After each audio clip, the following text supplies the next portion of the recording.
mugoroba mwebwe mwese noneho ndizera ko twese turi hamwe, arabo kuri free conference, arabo kuri YouTube live, mwese ubonaho turi ku murongo umwe.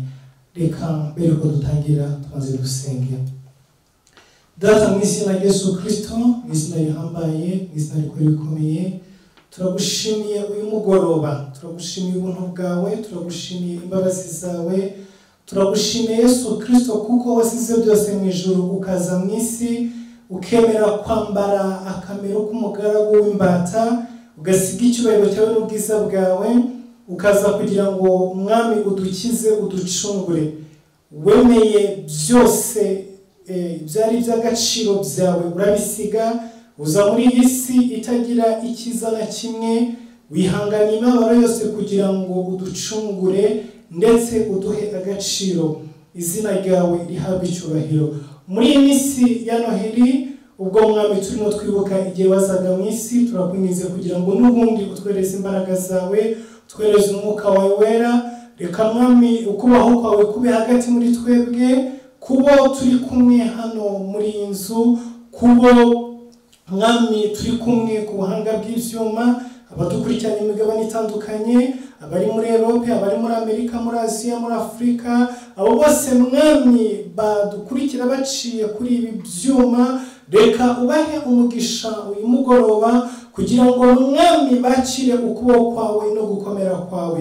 Reka ijambo ryawe rigira imbaraga, amasengesho dusenga mwami wiruruke uyabemo, uyakoreremo, ibimenyetso n'ibitangaza bikoreke, ubwiza bwawe n'icyubahiro cyawe bigaragare, kugira neza kwawe mwami kuboneke kuri uyu mugoroba. Turagushimiye rero data, ubane natwe mu ijambo ryawe no muri porogaramu zose tugiye kumarana n'ubwoko bwawe mugoroba, mu izina rya Yesu Kristo, amen.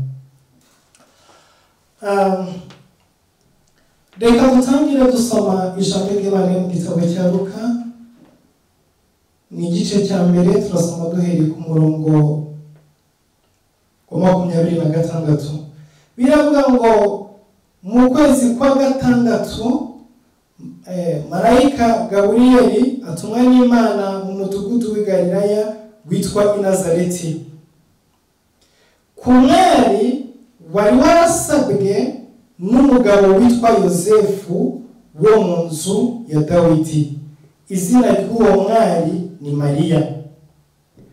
Amusanga aho yari ari, aramubwira ati, ni amahoro uhiriwe, umwami Imana iri kumwe nawe.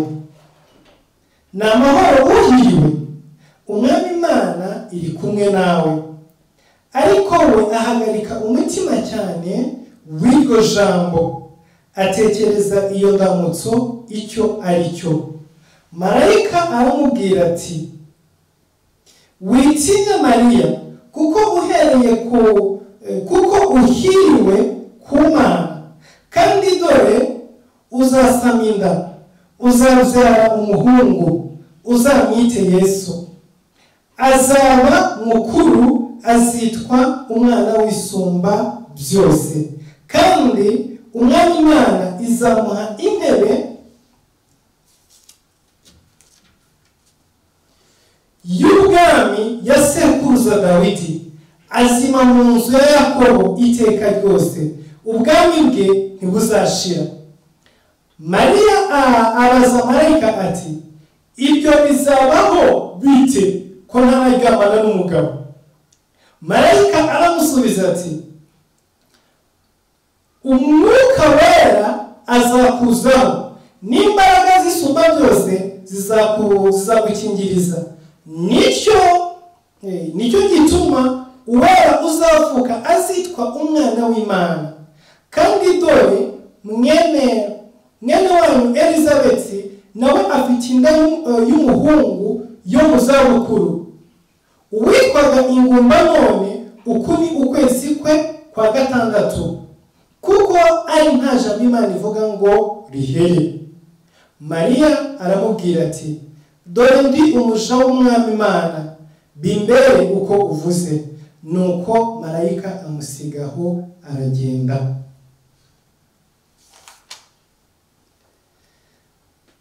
Reka n'ubundi twongere dusome mu gitabo cya Matayo igice cya mbere umurongo wa 18. Kuvuka kwa Yesu Kristo kwagenze gutya: nyina Mariya yari yarasabwe na Yosefu, ariko yari ataramurongora, babona afite inda y'Umwuka Wera. Umugabo wa Yosefu kuko yari umukiranutsi kandi agashaka kumukoza isoni ku mugaragaro, yigira inama yo kumubenga rwihishwa. Akibitekereza, marayika w'Umwami Imana amubonekera mu nzozi ati: Yosefu mwene Dawidi, witinya kurongora umugeni wawe Mariya, kuko imbuto imurimo ari iy'Umwuka Wera. Azabyara umuhungu uzamwite Yesu, kuko ari we uzakiza abantu be ibyaha byabo. Nuko ibyo byose byabereyeho kugira ngo ibyo Umwami Imana yavugiye mu kanwa k'umuhanuzi bisohore ngo: dore umwari azasama inda kandi azabyara umuhungu, azitwa Emanueli, risobanurwa ngo Imana iri kumwe natwe. Yosefu akangutse abigenza uko marayika w'Umwami Imana yamutegetse, arongora umugeni we, ariko ntibaryamana, arinda ageza igihe yabyariye umuhungu, amwita Yesu. Imana ishimwe.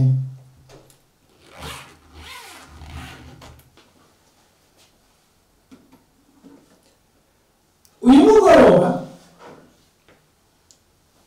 dufite iminsi, buri munsi ku mugoroba nk'aya masaha tuzajya tuba turi hano, turi imbere y'Imana tuganira ijambo ry'Imana, dusenga.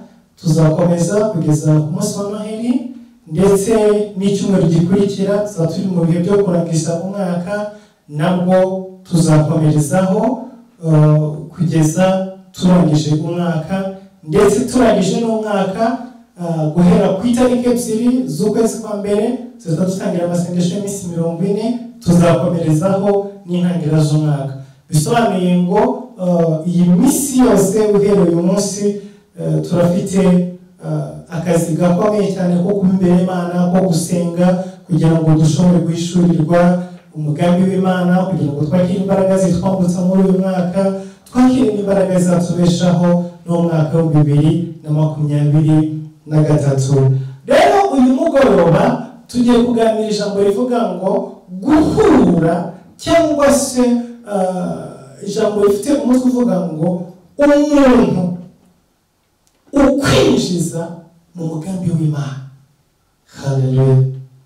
Hari abantu muri buno buzima cyangwa se muri iyi si uhura nabo ubuzima bwe bugahinduka. Hari abantu uhura nabo amateka yawe agahinduka. Hari abantu uhura nabo bakakuvana ku rwego rumwe bakakujyana ku rundi rwego. Hari abantu uhura nabo wari gupfa ukabaho. Hari abantu uhura nabo ukava mu bukene ugahinduka umukire. Hari abantu uhura nabo wari urwaye ukaba muzima. Hari abantu uhura nabo wari wambaye ubusa ukambara. Muri iyi si hari abantu Imana yashyizeho mu buzima bwawe kugira ngo nuhura nabo bagufate bakwishize mu mugambi w'Imana. Ariko nudahura nabo ukomeza kwizerera muri iyi si, ushakisha utabona, ufata ubusa, ibintu byose bihinduka mizirego, kubera ko hari umuntu w'ingenzi mu buzima bwawe wagombaga guhura nawe utahuye nawe. Aba ni abantu bafite umugambi w'Imana ku buzima bwawe. Ariko hari n'abandi uhura nabo ubuzima bwawe bukangirika. Hari abandi uhura nabo wari wambaye ukambara ubusa, wari ufite ubwenge ukaba injiji, wagendaga ukajya imbere ugatangira gusubira inyuma, wazamukaga ukamanuka, waba ufite amagara mazima ugatangira kurwaragurika, waba ufite kubaho umwuka wo gukemuka ukagutera. Aba bantu babaho mu buzima. Hari abantu uhura nabo bari kwiga amashuri yabo yitacikira, ibyo kwiga bikarangirira. Hari abantu uhura nabo bari kuza mu bucuruzi ugahita umucaka. Hari abantu uhura nabo bakangiza icyerekezo cy'ubuzima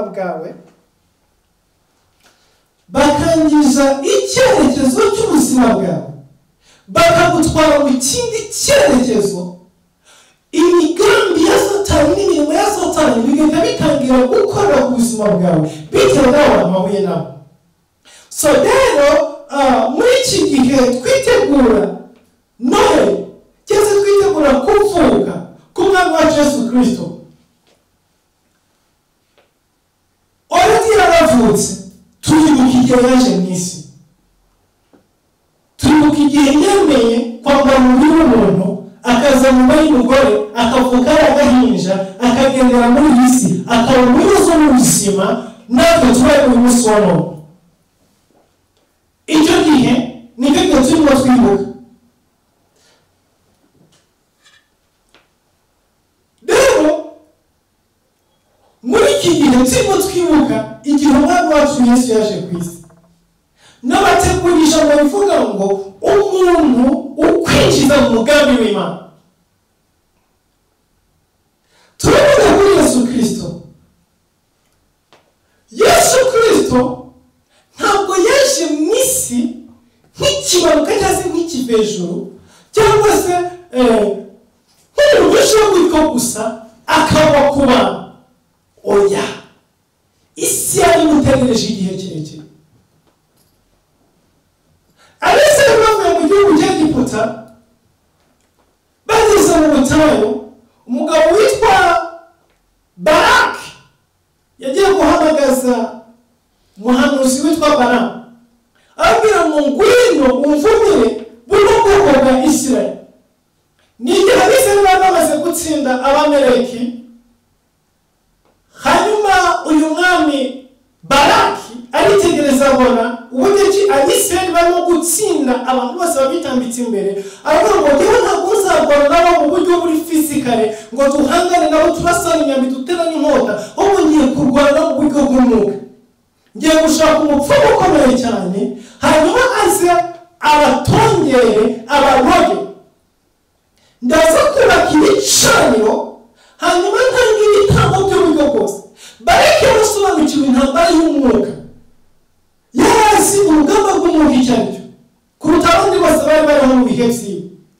Yarazi uburyo ki isi y'umwuka ifunguka kubera ibitambo, yarazi imbaraga zo kubicaniro, yarazi imbaraga zo kuvuma, yarazi imbaraga zo gutongera. Ibyo yarabizi, ndetse yarazi ko bifite imbaraga kurenza igisirikare cye n'ubwami bwe n'ingabo ze n'ibikoresho byose afite by'intambara. Yarazi ko sisiteme y'uburyo bw'umwuka ishobora gukora kurenza sisiteme y'uburyo bw'umubiri. Aho Balamu araza, bagiye ku misozi irenga 3, batanga ibitambo, bubaka ibicaniro, bamena amaraso y'intama, ay'inka, bakora byinshi bitandukanye kugira ngo barebe yuko bashobora kuvuma Abisirayeli. Ariko ndamubwira ikintu kimwe. Balamu ahagaze ku musozi hejuru, arahindukira abwira Baraki, aramubwira ngo ibintu byose twakoze byananiranye, ariko kugira ngo mubwire mwicure impamvu yatumye binanirana.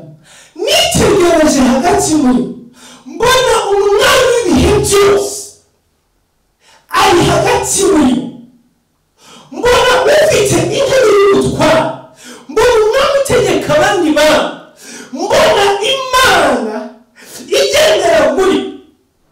Ariko ngo ndamwitegereza nkawe, ntabwo ari hano hamwe, ariko ari hagati muri buriya bwoko. Ndimo ndamubona azanesha amahanga yose, arakomeye.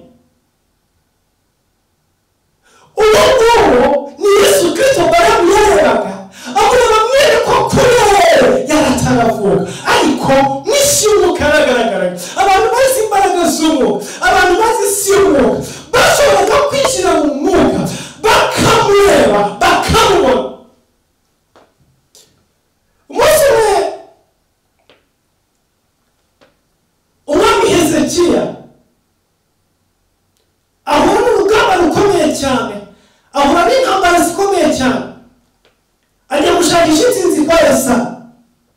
Ajya gushakisha intsinzi kwa Yesayi umuhanuzi, yinjira mu mwuka arahanura, arababwira ati Imana iragomba gutsinda ababanzi baguteye, atariko ati ndaguha intsinzi. Umwari azasama inda, azabyara umwana, uwo mwana azabyara niwe uzakuraho abanzi banyu. Yarimo kuvuga kwa Yesu. Yesu yarahanuwe, yaragaragajwe, yabwiwe abami, yabwiwe abakomeye, yabwiwe aboroheje. Isi isi neza yuko umwami azavuka. Ibitabo byinshi byaranditswe mbere yuko Yesu aza mu isi, bivuga ngo Mesiya azaza, umucunguzi azaza, ndetse ibimenyetso byose biratangwa. Azabyarwa n'umukobwa w'isugi. Umwana utarigeze ujyamana n'umugabo niwe uzamubyara. Ndetse ubuhanuzi buravuga uwo nguwo azaturuka mu rubyaro rwa Dawidi. Ibyo ngibyo byabaye ryari? Umunsi Dawidi yafataga icyemezo cyo kubakira Imana inzu, urusengero. Imana yamanutse imubwira ngo nguhaye isezerano, mu rubyaro rwawe niho hazava umwana uzategeka isi yose.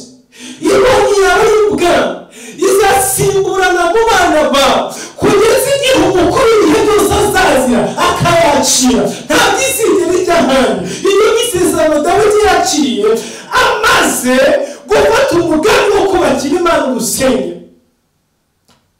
Hari amasezerano aza mu buzima bwacu iyo twiyemeje gukorera Imana, iyo uhagurutse gukorera Imana, iyo ufashe umugambi wo gukorera Imana ukabishyira mu bikorwa mu mutima wose. Hari amasezerano uhabwa abandi bantu badahabwa. Ayo masezerano ahoraho ntabwo ahinduka. Haleluya. Imana amubwira ngo niba urubyaro rwawe rwapfa, isezerano ntabwo risivuguruzwa, nzabahana mu bundi buryo, ariko inkoni sinzayikura mu rubyaro rwawe. Uhereye uwo munsi Yesu Kristo agombaga kuza mu isi, ahita afata igisekuru agomba kunyuramo, cyari igisekuru gikomoka kuri Dawidi. Haleluya. Rero nk'uko bisanzwe muri iyi si, mu mico y'Abisirayeli ndetse mu mico y'abantu benshi batandukanye, umuryango cyangwa se generasiyo z'umuryango zikurikirana ku mwana w'umuhungu, ntabwo zikurikirana ku mwana w'umukobwa. Niyo mpamvu bavuga ngo mu Rwanda baravuga ngo umukobwa ni nyampinga. Iri jambo nyampinga bisobanuye ko nuvuga ngo n'umuntu wari umuryango uhuza umuryango, abo muryango bakagenda guhuza umuryango n'uwundi. Ariko abahungu bo bakomeza guproducinga generation to generation. Iyo barango umuryango wa Dawidi ni abahungu bavuka kuri Dawidi basongera kubyara abandi bahungu gukurikirana gutyo. Ntabwo Bibiliya cyangwa se iyo mvugo ntabwo ari umukobwa wo mu rubyaro rwa Dawidi uzabyara Yesu. Oya, ni umuhungu ukomoka mu rubyaro rwa Dawidi. Ibyo rero byari biri ku murongo, bisobanuye neza mu bahungu bakomoka kuri Dawidi. Muri iyo generasiyo niho harimo umukuru uzabyara Yesu. Ariko Yesu Kristo ntabwo agomba kuvuga ku mbuto z'umugabo usanzwe, kuko biba bavuze ngo ni umwari w'isugi. Bivuze ngo umuhungu ukomoka muri Dawidi naryamana n'umukobwa bakabyara umuntu bakabyara n'umwana uwo ntashobora kuba Yesu, ntashobora kuba Yesu kuko yamaze gufata amaraso y'umuntu n'inyama n'amaraso. Uwo nguwo rero agomba kuba avuye mu ijuru, atavuye mu masuperime y'umugabo.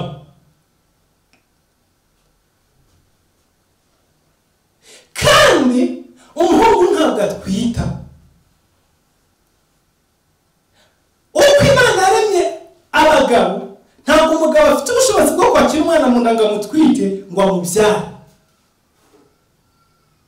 Ahangaha rero niho harimo kode y'ijambo ryacu. Ahangaha harimo icyo turimo tuvuga uyu mugoroba. Birazwi neza kandi biri muri gahunda. Umwana wa Isirayeli aza mu muryango wa Dawidi, kandi agomba kuvayo ku mwana w'umuhungu. Ibyo niko biri, ntibigomba guhinduka. Rero igihe kigeze ubwo Yosefu yavukaga wo mu muryango wa Dawidi, igihe cyari kigeze ngo Yesu Kristo avuke. Kandi ugomba kuba cyangwa se umuryango ugomba kwinjiriramo wahageze. Urepresenta uwo muryango yahageze ni Yosefu. Kandi Yosefu ntanda afite yo kwakira umwana ngo amutwite. Rero biraza kugenda gute? Bivuze ngo Yosefu akimara kuvuka, ako kanya ugeze n'igihugu Yesu ko agomba kumanuka mu isi, ariko agomba guca mu nda y'umugore. Ko agomba guca mu nda y'umugore, kandi bisa akaba ari Yosefu ugomba guhagarara nka se kugira ngo agukize umuryango wa Dawidi. Kandi ntabwo agomba kuba umugore ari mushiki wa Yosefu, kuko musaza na mushiki ntabwo bashakana. Rero ahangaha ikintu cyari kigiye kuba iki ngiki, ijuru ryayicaye ritangira kugenza amaso kuri Yosefu. Haleluya. N'ukuvuga ngo Yosefu yari afite misiyo ikomeye mu isi yo gushaka umukobwa ari buze mu ijuru, hanyuma ijuru rikamumanuramo umwana ugomba gucungura. Mariya avuka ntabwo yari mu mugambi wo kubyara Yesu. Oya, ntabwo Mariya avukiye mu gisekuru cyavuye ko kizabyara Yesu. Mariya avuka yari umukobwa nk'abandi, yari afite icyerekezo ciwe n'ubuzima bwiwe. Ariko Yosefu we umunsi yavukaga, umugambi w'Imana wo kugira ngo Yesu Kristo avukire muri rwiwe wari hejuru y'ubuzima bwiwe. Aho Yosefu hose yerekeraga, ijuru ryari hejuru y'ubuzima bwiwe. Ariko Mariya yari umukobwa usanzwe. Ijuru ryari mwisi Mariya ryari rimuzi nk'umukobwa nk'abandi bose bavukiye mu isi, ariko ntabwo ryari mufite muri porogaramu. Ndimo kuvuga umuntu kwinjiza mu mugambi w'Imana. Yosefu yatangira kumenya ubwenge. Umukobwa wa Mariya yahuye nawe aramureba ati uyu mukobwa ashobora kuba aruza umugore wanjye. Bibaho. Burya umuntu ajya kugera igihe cyo kurongora yaramaze kurambagiza n'abakobwa bagera nko mu 30-50 gutyo. Sivuga ko barambagiza ngo babwire ngo tuzabana. Oya, amaso ararambagiza umuntu utaravuga. Hari abahuye ku ishuri akamureba akabona ubwenge akabona ibibazo neza, ati washobora kuzaba umugore wanjye. Umwaka warangira agaca inzira n'agaca inzira yiwe bikarangira.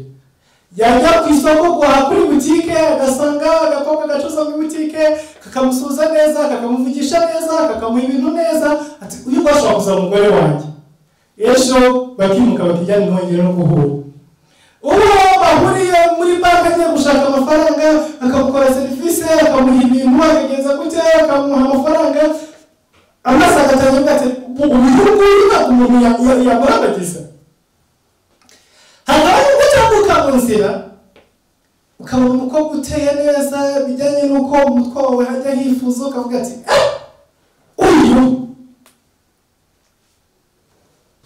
yambaye umugore ibyo bibaho ukajya uzenguruka muri abo kugeza igihe kizagera noneho ukagera nabo uhura nabo ugatangira no kubavugisha ugatangira no kubabwira ese twabana ese byagenda gutya bariko bikarangira abantu mukanakundana mukanavugana ni ukuvuga ngo umuntu hari igihe cyo gushaka hari benshi baciye mu bitekerezo byawe wibwira witekerereza uvuga ati ahari kanaka ahari runaka wibaza ati runaka gutyo hakagira muvugana muhujwe n'ibindi runaka ariko igihe kikagera ikanga burundu nyuma hakazavamo umwe ukavuga ati uyu nguyu turemeranijwe nuza umugore wanjye so nawe kurore n'ubwo buzima yaciyemo nuko byagenze anyura muri ubwo buzima rero umukobwa wese yibwiraga cyangwa se yatekereza cyangwa se yavugishaga si we wenyine gusa wabaga muhanzeho amaso buri mukobwa wese Yosefu yatekingaga yinjizaga muri fiyanse cyangwa se ageragezaga gutekereza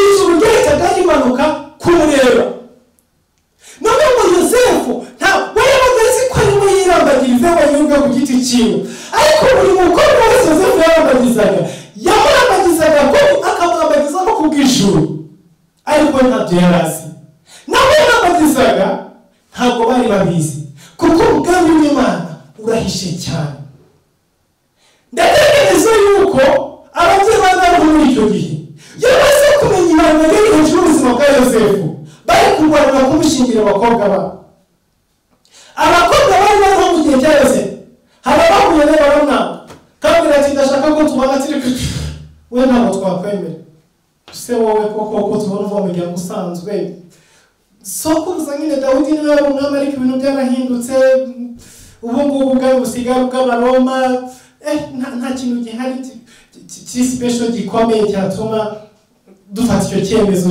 cyo kukwemera bakobwa bakamutera ishoti ariko iyo baza kumenya ibanga riri hejuru y'ubuzima bwiwe bakamenya yuko atarimo agaciro kubwe gusa ahubwo umukobwa wese avugishije ijuru rero rimutekereza bari kumurwanya bari kumwirukana inyuma ariko abantu bari ibyo barebesha amaso y'umubiri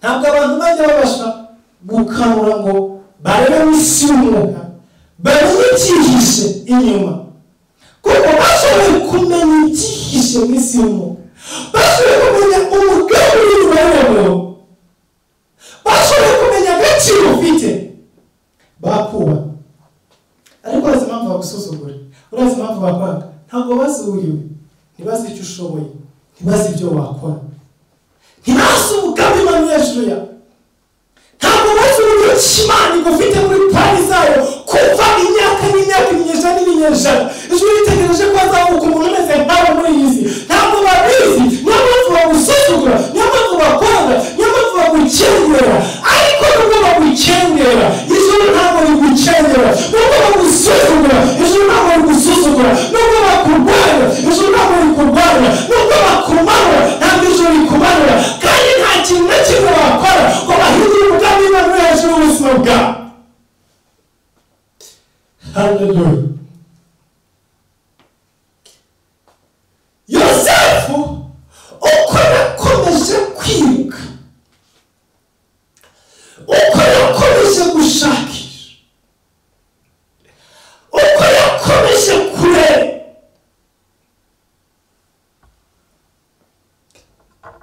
agera ku mwana w'umukobwa witwa Mariya. Mariya aramureba baravugana barateretana baremisha baremera barakundana bamaze gukundana bafata igihe cyo gufata irembo baragenda bafata irembo bagira igihe cyo gusaba nk'uko bibaho mu mihango y'ikirundi n'ikinyarwanda. Hariho ubungubu kubera ibibazo bya ekonomi basaba mu gitondo bagakwa nimugoroba bagakora ubukwe, ariko ubundi uko byagendaga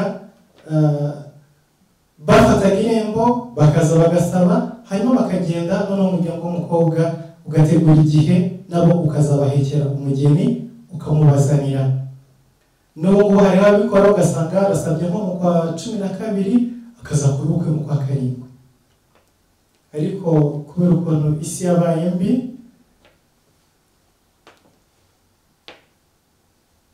abantu benshi bafite ubwavuga ati unsabe unsige hano ugende amezi 3 narangiza nicara izi ngo barasabwe ugende urongora undi hanyuma.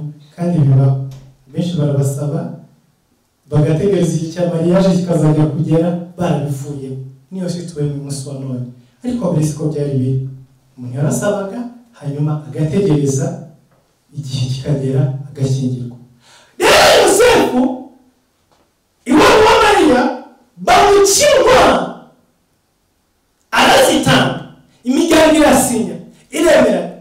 Kera iyo wabaga wamaze gusabwa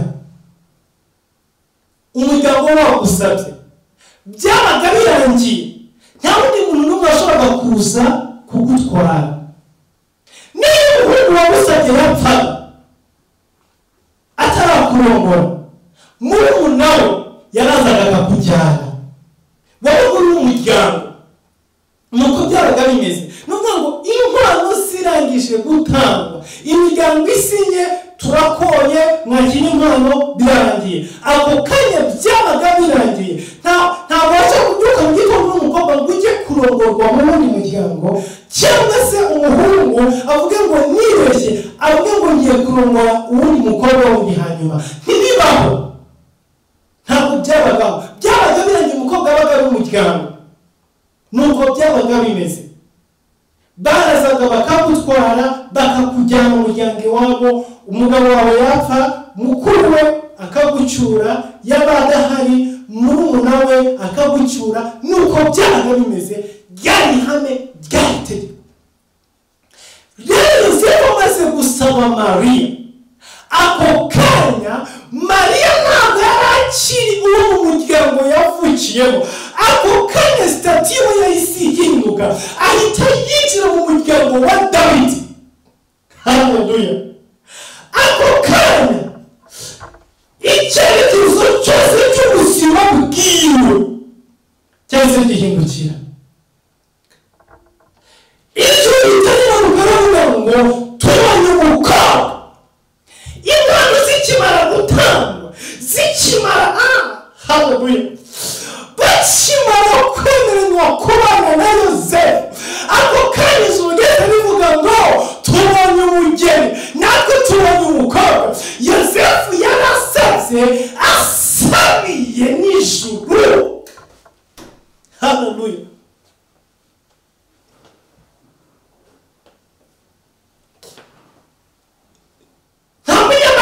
Ukome wabayeho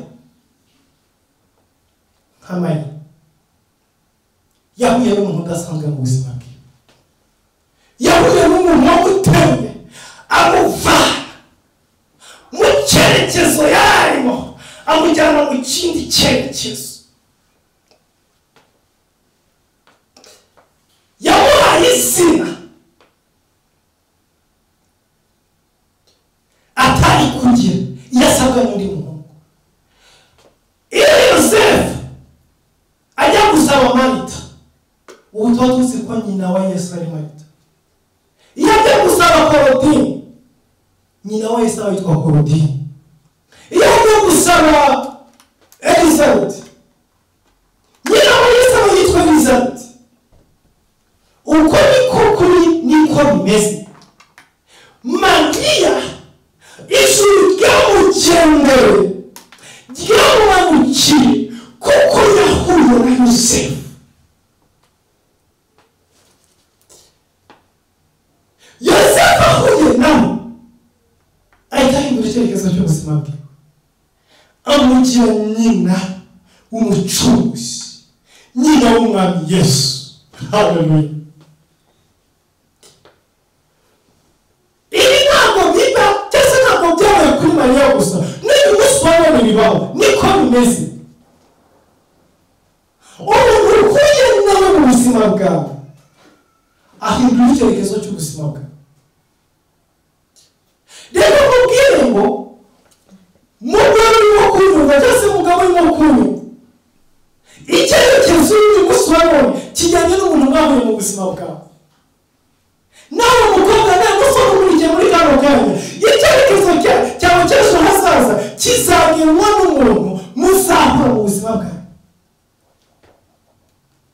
Nani ntabwo itwereka kuvuka kwa Yesu gusa, ahubwo iratwereka uburyo ki abantu bahindura icyerekezo cy'ubuzima bw'abandi babo, abantu bishize abandi mu mugambi w'Imana.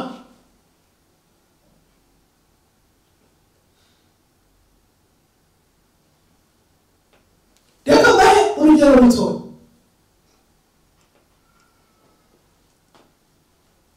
Navuze kuri Yosefu na Mariya cyane kugira ngo mwumve, ariko birashoboka kutarumva. Reka example gatoya, reka mbahe example.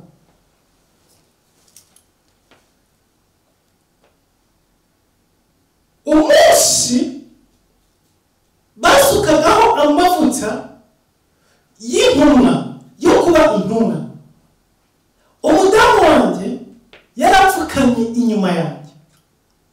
Bivuze ngo uhereye uwo munsi Yesu afata izina ryo guhamagarwa cyangwa se ryo kwitwa mama apotre cyangwa se umudamu w'intumwa. Ariko ibyo siko byari biri mbere yuko duhura nawe. Mbere yuko duhura nawe yarakijijwe, ari mu rusengero akora Imana, ariko ari umuririmbyi. Iyo akaza gushakana nanjye akaza gushakana n'umugabo w'umucuruzi, uyu munsi wa none abahamagarwa madamu komerisante, abari muri bizinesi. Iyo aje gushaka umusirikare bavuga ngo madamu liyetona runaka, madamu komanda runaka, aba ari umugore w'umusirikare. Iyo aje gushaka umwarimu bavuga ngo madamu w'umwigisha. Nuvuga ngo uyu munsi wa none aba arimo akurikirana ibintu bijyanye n'ubwarimu cyangwa se niyo mibabaro. Ariko umunsi yahuye nanjye, nuvuga ngo icyerekezo cy'ubuzima bwiwe cyose gihinduka. Yahise yinjira mu mavuta y'ubwa apotre, kuko Imana yahamagaye. Nuvuga ngo we ntabwo yahamagawe nka apotre, Imana yahamagaye nk'intumwa. We yari ku musozi w'uburinzi, ariko yihuni yinjiye ku musozi w'intumwa, agendera ku mavuta y'intumwa. Uko niko bigenda mu buzima. Umuntu wera muri iyi si aguha icyerekezo cy'aho ugana. Uko niko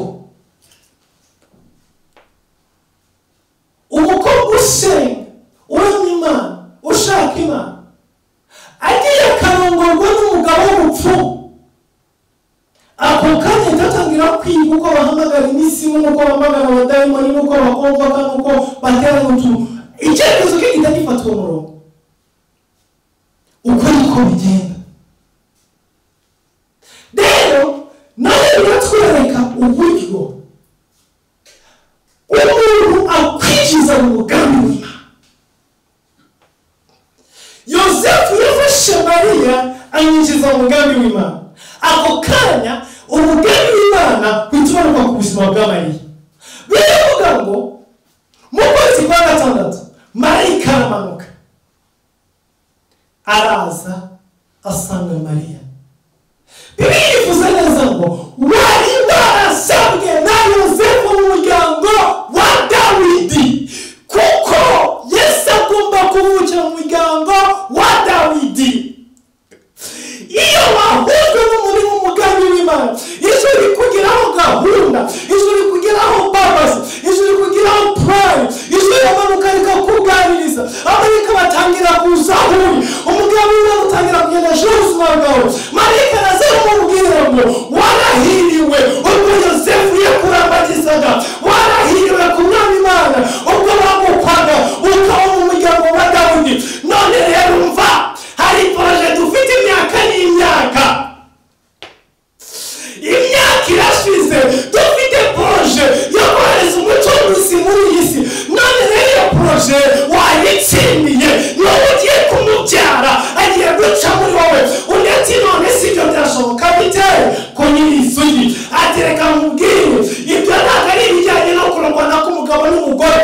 ijuru ni uwera w'isumba byose ntabwo ari umuntu usanzwe.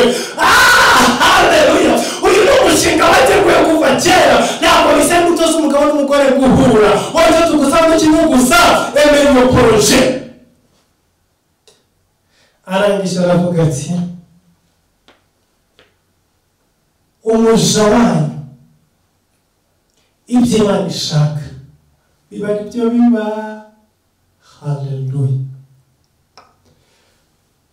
Muri iyi minsi twitegura Noheli, reka nkubwire ngo wemerere Imana, wemerere umwuka wera, mubwire ubwabana n'ibitekerezo bya Mariya. Ntabwo ari kumva umukobwa wabyaye atarabana n'umugabo. Hagati y'ati n'isugi bishoboka bite? Mu mwana azacazanyura he? Marayika aramubwira ati iyo safari yawe emerera umwuka wera. Haleluya. Muri iyi minsi nawe birashoboka ko ufite ibibazo nk'ibya Mariya, urimo kwibaza ko ntafite iki bizagenda gute,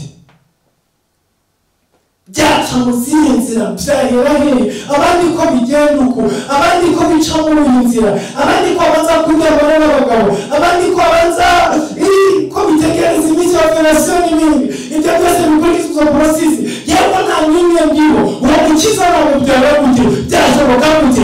Noheli irakumenyesha ngo bitanyuze mu nzira umenyereye bijya bibaho, birakorwa, birashoboka. Haleluya. Umugore w'isugi, umukobwa w'isugi ajya abasha gusama, ajya abasha kubyara n'imbaraga z'umwuka wera. Iyi minsi ya Noheli irakwereka neza ngo mu mbaraga z'umwuka wera ibintu bijya bikorwa, mu mbaraga z'umwuka wera no mu byo utareba harimo inzira, no mu byo utabona bijya bishoboka. Hari porosesi abandi banyuramo ariko umwuka wera yamanutse arazigusirisha.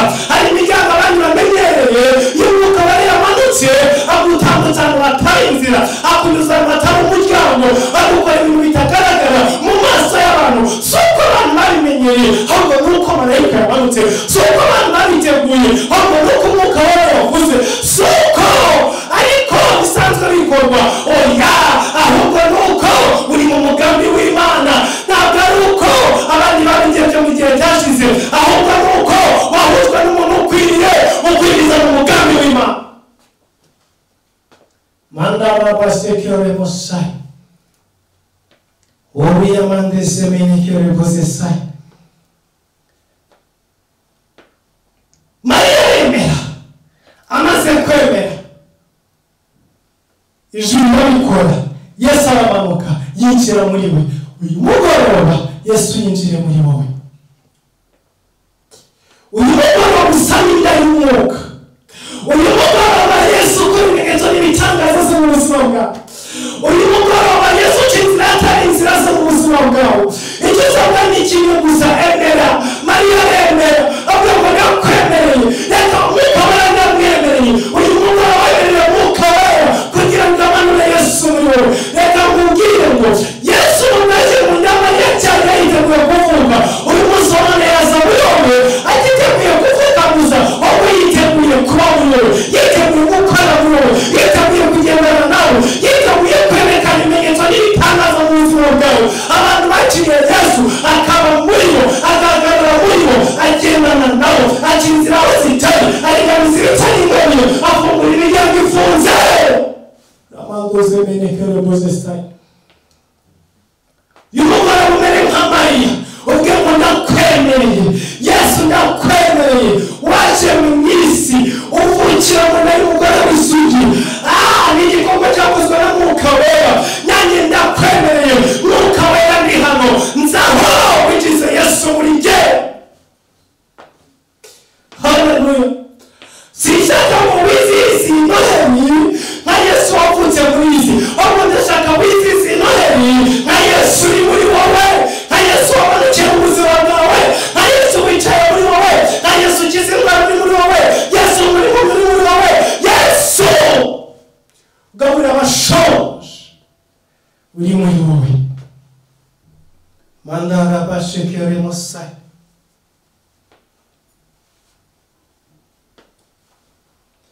Yesu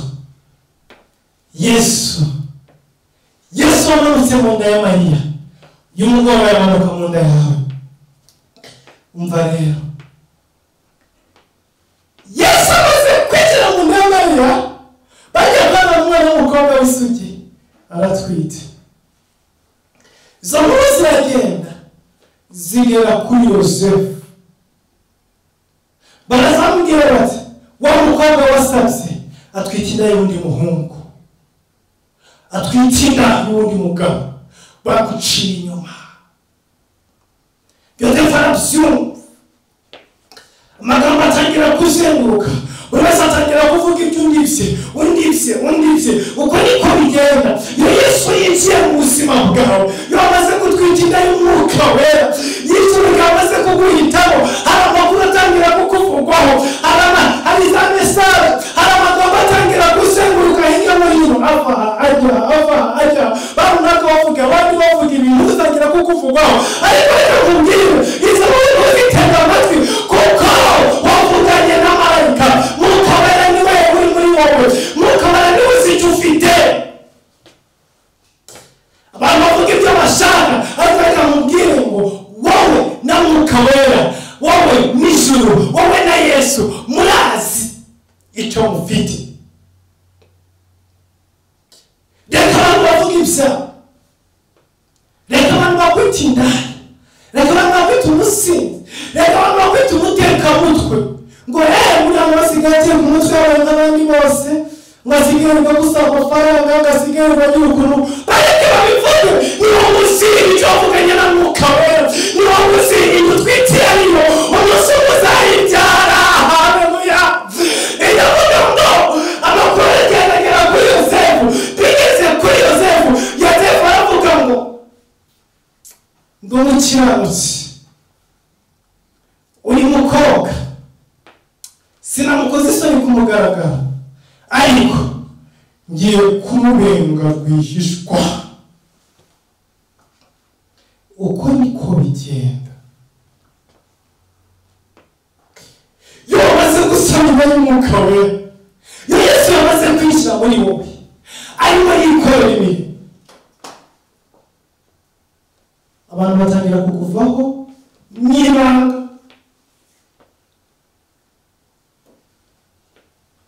Hari umuntu umuvuga nawe umugoroba, birashoboka ko uyu munsi wa none usigaye uhindukira, wareba ukabona abagenzi bose bagiraga bose baguvuyeho, ntawe uguseze, ntawe ukubwira ngo oya, iyo niyo famille y'abantu batwite inda z'Umwuka Wera. Iyo Yesu yamaze kwicara muri uwo byasaba, agafata icyicaro akicara, ubundi agatangira kugaragara. Reka mubwire, abantu batangira kukuvaho mu ibanga. Waba usinaganiraga, ugatekereza ko akwandikira umwahero, wamwandikira akagusubiza cy'ibyumweru bibiri, ubundi akagusubiza cy'ukwezi, ubundi mesaje akayisoma akakwihorera. Barakubeze mu ibanga, niko bigenda. Iyo ufite Umwuka Wera bakubenga mu ibanga. Bamwe baguhezaga amafaranga, bamwe mwasangiraga, bamwe bafasha za nshuti zawe za bugufi. Abantu wari uzi yuko abangaba twazamukanaga imisozi,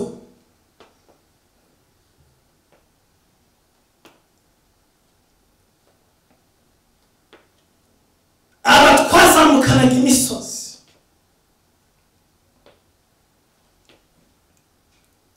twaragendanaga, narabakiraga mu rugo, narabagaburiraga, twarasangiraga, kanaka yari inshuti, kanaka twahoraga dutorana amajoro tuganira, kanaka twahoraga ducata twandikana ku mesaje, duhanaza WhatsApp, duhana utuvideo, tuvugana kuri video call, dukora ibintu bitandukanye. Kanaka wajya kuri ugasanga ukabyuka mu gitondo ukareba muri telefone, nabuze networka, nta connection ihari, byagenze gute? Saa sita zikagera ku mugoroba akagenda, kugira ngo tugasanga nta message nini, kuri WhatsApp babandi bose message asanzwe tegereza home telefone yarapfuye igira amagara byagenze gute utwite Yesu mwuka wari aramukavarize niko bigenda Yesu ari muri wowe wamaze gusama inda ya Yesu barakurenga ariko bakurenga mwibanga ntawe ugusezera ntawe ukubwira ngo bayi uturuka usanga baragiye ukamuka usanga baragiye ntumenye igihe bagendeye ujya wicaye ugasanga imisaje kanaka burya twajyaga tuvugana twandikira imisaje 50 kanaka burya twajyaga tuganira amasaha agashira kanaka burya ntabwo bwajyaga bucya atabashije gukora nawe none twapfuye iki yarakubenze mwibanga niko bigenda biraga ngo Yosefu yigira inama yo kubenga Mariya mwibanga bajya baturenga mwibanga ukaba ufite muri telefone ufite nimero 200 biri muri telefone ariko ugasanga zo nimero icyo zisigaye zikora ni kimwe nukureba status wa postinze gusa nawe ugira comment ntanuvuga ati aka kantu kwari keza oya barana bakaceceka ntamwiwe ntangaramutse byarangiye bagusezeye gari nawe bari ntabyozi bakoze gari ntabyozi mwatandukanye gari ntabyozi umwafashe mutavuga ngo mwapfuye ntabyozi bakurenze n'ibanga kubera iki indamuka we Yesu yicaye muri wowe ariko hari inkuru nziza ashaka kukubwira muri iyi minsi ya Noheli inkuru nziza ashaka kukubwira muri iyi ngiyi birivuga marayika yamanuka asanga Yosefu mu ijoro asinziriye arangije amubwira ngo witinya kurongora umugeni wawe Mariya kubera ko iri muri bo niyo Mwuka Wera haleluya reka mubwire benshi bazagenda ndetse benshi bategereza bazagenda ariko hariho ba Yosefu Imana itazemera ko bagusiga hari abantu bazamanuka asange ababwira ati reka biriya ni muri iryo rimutumye uramuhamagaro nijya w'umuharo iriya misiyo nijya wayimushizeho ibyo arimo ni kumwe nawe hari abantu Imana izagufatira mu buzima hari abantu Imana itazemera ko bakuvaho nubwo abantu bose bakuvaho izo ntabwo rizabyemera abandi bazakwita umurozi abandi bakwita umusinzi abandi bakwita umusambanyi abandi bakwita umwesikoro abandi bakwita umutekamitwe abandi bavuge ko wasaze abandi bavuge ko warinagiye abandi bavuge ko utazi yujya abandi bavuge ko ushikaje umunsi umugapfa abandi bavuge yuko wamunganye ariko hari Imana izasanga ibaganiza bagire ngo uyu n'umukozi wanjye uyu ni umwana wanjye nimugumane nawe nimumusige nimubone Umwuka Wera nagakona na Bayali nagari imyuka y'abadayimoni nagari abarangi nagari umurozi nk'uko bagabivuga oya ari n'Umwuka w'Imana ari n'umuhamagaro nimugumane nawe nimumusige nimumufata amaboko abantu barahari ijuru ryamuhaye iyo nda ntabwo rizakureka wenyine abantu bazagusiga wenyine ariko ijoro rizagusiga Yosefu agifata umugambi wo kubenga Mariya marayika akamubwira ngo no stay with her gumana nawe uyu mugoroba Imana igira ngo ivugana nawe ku bwawe kugira ngo bagumane nawe mu nzira urimo kunyuramo bagumane nawe mu muhamagaro bagumane nawe mu rugo Imana yaguhaye bagumane nawe mu mishinga Imana yaguhaye bagumane nawe mu nzira urimo kunyuramo bamwe bavuga umunebwe abandi bavuga umusazi abandi baba babyiteye ariko abo bareke hari Imana ifite iganiriza ijoro ndavuze ngo hari umuntu Imana ibuze kuganiriza ijoro ku bwawe kugira ngo agarame nawe muri urwo rugendo hari umuntu Imana iri busange kugira ngo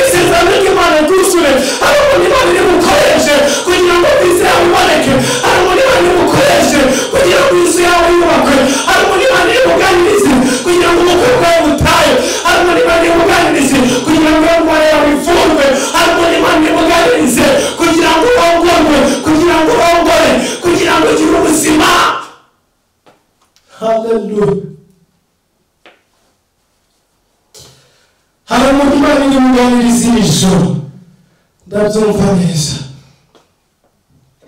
Hari umuntu Imana iri buganiriza ijoro ku bwawe.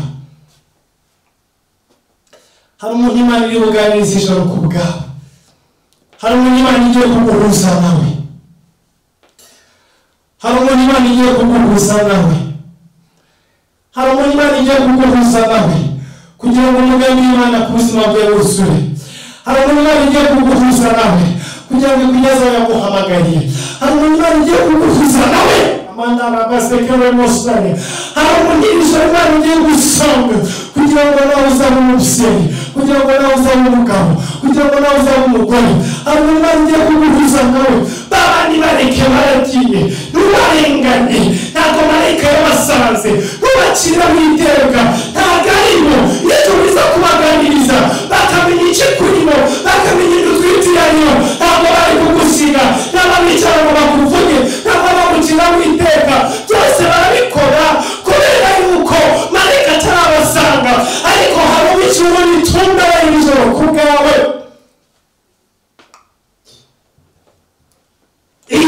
Itarangira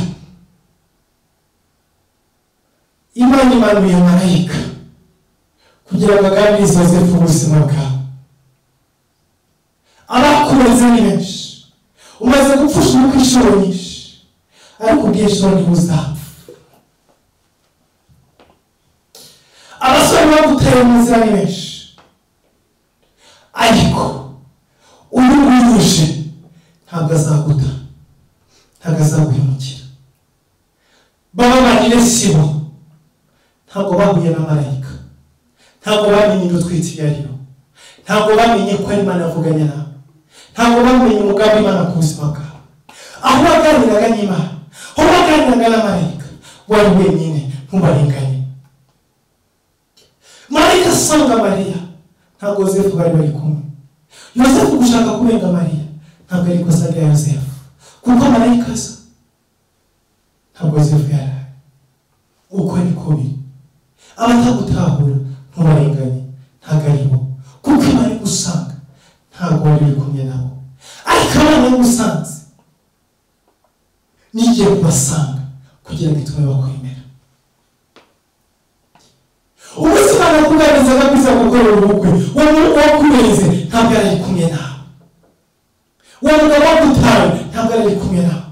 Imana ikuganiriza kuzakubakira ntabwo bari bahari, ariko iyo Mana iri ijoro yohereje marayika kugira ngo ivugane n'umuntu uri mu buzima agaruke umugambi Imana yuzure ku buzima bwawe. Iyo Mana yohereje marayika kugira ngo akure umugabo wawe mu ndani, agaruke ave muri ubwo businzi, ave muri ako kabari, ave muri izo nshuti mbi, agaruke mu rugo. Imana yohereje marayika kugira ngo amanuke agarure umwana wawe mu biyobyabwenge, kuko umunsi Imana yaganiraga nawe nuko bagiye kuguha umwana w'umuhungu, ugiye kuguha umwana w'umukobwa. Abantu benshi batabizi ntabwo bari kumwe nawe. Rero Imana igiye kumanuka igarura uwo mwana. Iyi Noheli ntabwo iri gusiga umwana waciye mu biyobyabwenge. Iyi Noheli ntabwo isiga umugabo waciye mu kabari, akiri muri izo ndaya, akiri muri ako kavuyo, ntabwo iri buhamusiye.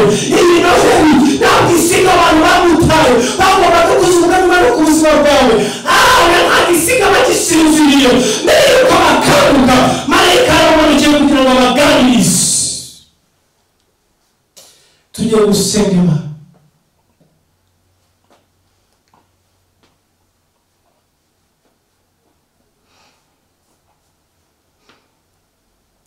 Tugiye gusenga Imana. Aho uri hose, abadukurikiye kuri YouTube, abadukurikiye kuri Free Conference, y'umugoroba, iri joro, iyi minsi ya Noheli, iyi minsi y'impera z'umwaka, Imana iguhuze n'umuntu ukurikiza umugambi wawe. Icya kabiri, Imana imanure marayika ivugane n'abagusize, ibabwire indutwite iyo ariyo, ibabwire isezerano yaguhaye, utwite inda y'umwuka. Imana akubwiye kuza mu business man ukomeye, Imana akubwiye kuza mu mugore w'umucuruzi uhambaye, Imana akubwiye kuza mu depite, Imana akubwiye kuza mu ministry, Imana akubwiye kuzakora muri aviation.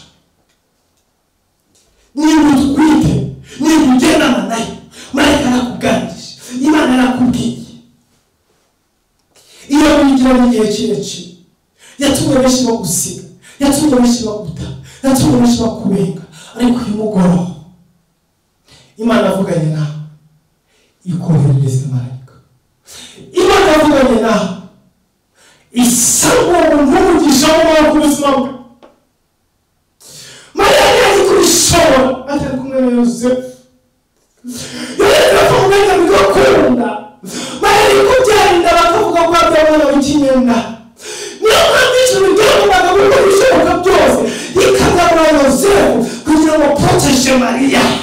Yesu avukira mu muryango wa Dawidi. Rero Imana igomba kugabura ubuzima bwawe Satani yari yarakwibye. Ugize imyaka 30, ugize imyaka 40, Satani yakwibye umuntu. Ugomba guproteje ubuzima bwawe, ugomba guha agaciro ubuzima bwawe. Ubuzima bwa Mariya nta value bwari bufite atari kumwe na Yosefu. Ubuzima bwa Mariya nta gaciro bwari bufite atari kumwe na Yosefu. Hallelujah.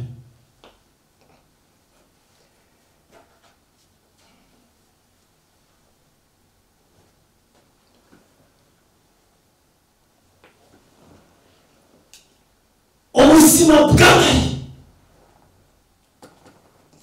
bwari bukeneye Yosefu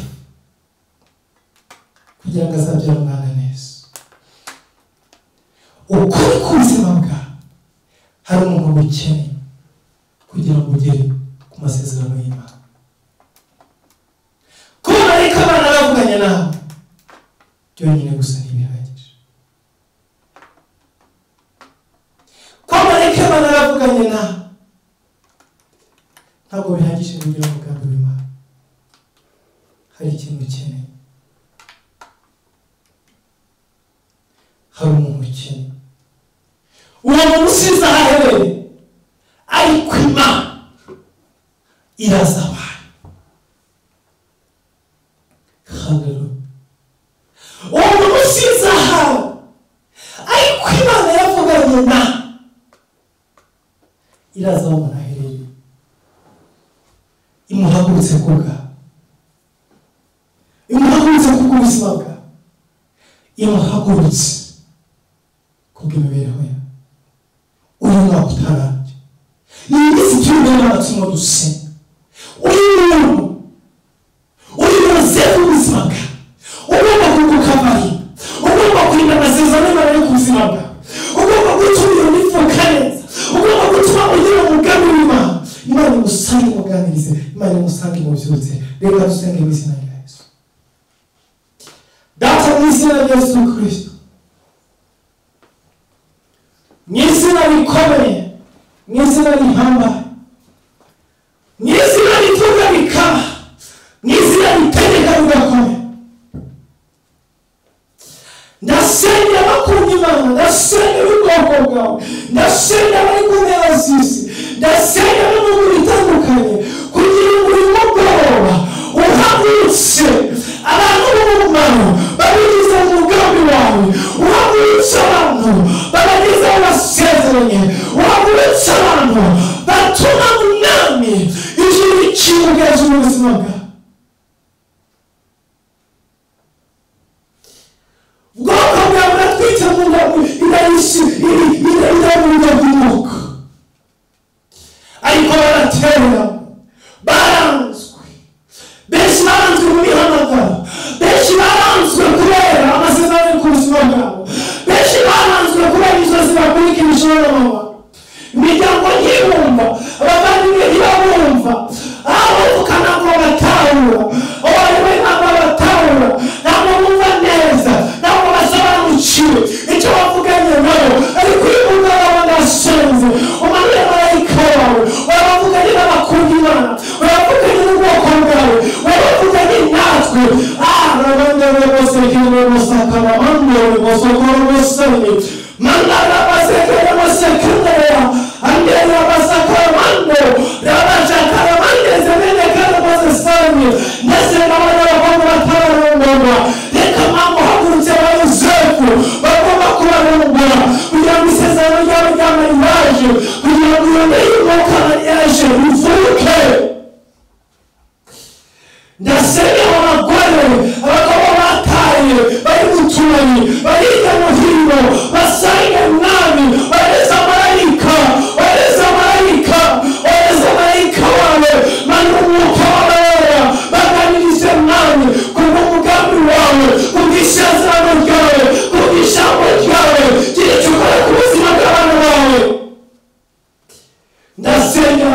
umugore n'umugabo mu izina rya Yesu Kristo, mu izina rihambaye mu mpande zose z'isi, abadukurikira bose ndasenga ibisokoze n'ibibazo bitandukanye, ndasenga abana bafite ibibazo bitandukanye mu babyeyi babo, ndasenze mu mwami w'ijoro imbaraga zawe Yesu Kristo zimanuke, usanga abo bantu mu mwami gira icyo ukora ku bwabo, gira icyo ukora ku bw'ubuzima bwabo. Mandara bashekere bose, mandara basakara mandara basekere basakara mando, asemenekere baseseni, ndasenze umugore wa Yesu Kristo, wongera umanukira mu buzima bw'abana bawe, mwami niwishyira muri twe, niwishyira mu bwoko bwawe, turamenye icyo gukora Yesu, nutumanukiramo, niwinjira mu mihamagaro yacu, niwinjira mu mibereho yacu, byinshi birakoreka, byinshi birahinduka. Mandari basakaramando, rabasakaramande semenekere bosesai. Mandari basakaramando, babosekere mosakaramando, asemenekere bosesai. Ndasenga ubwoko bwawe Mana, ndasenga ari ibibazo bitandukanye, umuntu wese waza n'ikibazo icyo ari cyo cyose umugoroba imbere, ndahereza umwuka wawe hejuru y'ubuzima bwiwe, ndahereza imbaraga zawe Yesu hejuru y'ubuzima bwiwe, uwo wese mwami Mana babashekere mose, uwo wese igitare kamahangurire bijyanye n'ikibazo afite, bijyanye n'uko kwifuza, bijyanye n'uko bukeye, iri joro rikabishije muri nk'uko winjiye mu nda ya Mariya, uyu munsi wa none tukaba tumwibuka nk'umugore wahiriwe ku Mana. Abo bari mu mashuri, guhera muri garitiye, muri pirimeri, muri segonderi, muri kaminuza, mu makosa atandukanye, Yesu Kristo amanukira muri bo kugira ngo bahe imbaraga zawe zo gukora ibikomeye. Abari mu tuzi dutandukanye, bakora mu mabanki, bakora mu mishinga, abo bose abantu badafite utuzi b'abashomeri, abari mu mabizinesi atandukanye, abo bari ku misozi y'ubucamanza n'ibindi bitandukanye, ndahereza umwuka wawe wera kugira ngo Yesu Kristo amanukire muri bo, umwuzure, wuzuze imbaraga ze mu buzima bwabo. Ndasenga abagabo batsima, urazi nawe uburyo ki kubaka ingo kibege birakomeye, ndahereza umwuka wawe hejuru abagabo bose hirya no hino ku isi, Yesu amanukirishije muri wuzuze imbaraga zawe n'ubushobozi bwawe hejuru y'ubuzima bwawe kugira ngo bakoreshe ibyo ubutwara. Dore amadi zose menshi arimo kuba hirya no hino, ariko Yesu nimwinjira muri izo ngo urahagarika izo divorce. Ndasenze umugabo baragaza n'ibimenyetso bwe n'ibitangaza bya gihugu ukorera abana bawe. Ndasenze nawe muri izi mpera z'umwaka uri kuri hagati mu bwoko bwawe, Yesu Kristo yinjira muri twe, uyu mwaka turasohoka mu butsinzi, n'ubutaha tuzabangiza mu butsinzi, ntabushigaje kubaho ku isi tuzabaho mu butsinzi. Niyo mpamvu nguhamagaye umugoroba, ngwino wuzure n'ubwoko bwawe. Abana benshi barata, inshuti zabavuyeho, imiryango yabavuyeho, baragenzwe mu Imana. Uyu mugoroba ndasenze umuntu wese w'umumaro mwami ku buzima bw'abana bawe, umugenere umukangure, umugarure mwami kugira ngo asapotinge ubwoko bwawe. Abantu bose badufitiye umugoroba tumeze mu ibanga, basa n'ijoro baganiriza.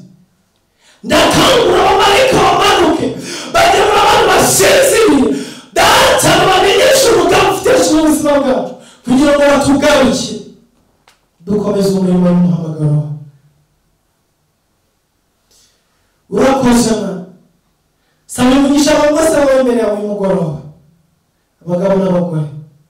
saba umugisha bamaze bagukurikirana umugoroba, ubwiza bwawe, ikiganza cyawe no gukomera kwawe biri hejuru y'ubuzima bwawe. Uhabaho umuntu wese Mana, iyi minsi y'amahoro urabona, senga abantu bose badafite icyo barya, badafite icyo bambara, badafite aho baryama, badafite umwanya uko bishyura amazu babaye, badafite uko bishyura amadeni bafite, mwanya bagendere ukora ibimenyetso n'ibitangaza, aho bameze nk'abihebye, babona mwakuragiye nabi. Data ugira ikintu ukora, uhindura ibihe kugira ngo mwami iminsi babere myiza, babone ibyo barya, babone ibyo banywa, babone ibyo bambara, abari bari mu bihugu babona agahinda, mwami bagirira neza, abari bafungiye bagereza ubabohore mwami bataye, abari bari mu bitaro kwa muganga barwaye ubamanukire ubakize mu izina rya Yesu Kristo wa Nazareti. Ndasenga ubwoko bwawe mwami, abarwayi mu ngo bafite ibibazo bitandukanye, mwami ubikize mu izina rya Yesu Kristo wa Nazareti. Urakoze mwami kuko mva gusenga, izina ryawe rihabwe icyubahiro mu izina rya Yesu Kristo wa Nazareti, amen. Imana ibahe umugisha, tuzakomeza ejo nk'aya masaha n'ubundi kuri izi porogaramu turimo dukoresha. Imana ikomeze ibahe umugisha mu izina rya Yesu Kristo, amen. Umugoroba mwiza, ijoro ryiza, bye bye.